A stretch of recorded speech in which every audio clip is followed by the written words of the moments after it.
रूस के यूक्रेन पर चढ़ाई करने के 8 घंटे में ही नेटो सक्रिय हो गया है।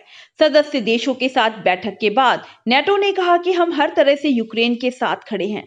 अमेरिका, ब्रिटेन, चेक रिपब्लिक, बेल्जियम और यूरोपियन यूनियन ने भी इस रूस के हमले की निंदा की है। इससे पहले पुतिन ने मिलिट्री ऑपरेशन की घोषणा करते हुए धमकी दी थी कि कोई इस मामले में दखल ना दे, वरना अंजाम बुरा होगा।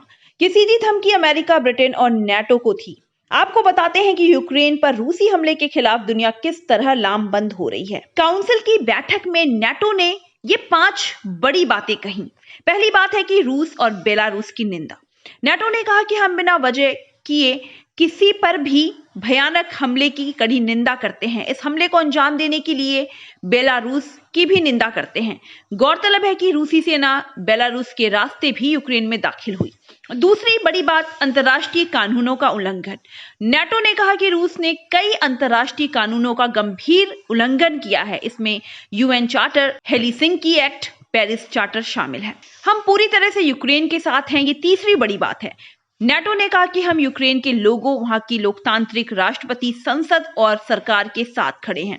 यूक्रेन की अखंडता, संप्रभुता और सीमाओं की रक्षा के लिए समर्थन देते हैं। चौथी बड़ी बात है रूस से हमले बंद करने का आह्वान। नेटो ने कहा कि रूस हिंसा और आक्रामकता के रास्ते से पीछे हट जाए, वरना रूस को बहुत भारी आर्थिक और राजनीतिक कीमत चुकानी पड़ेगी।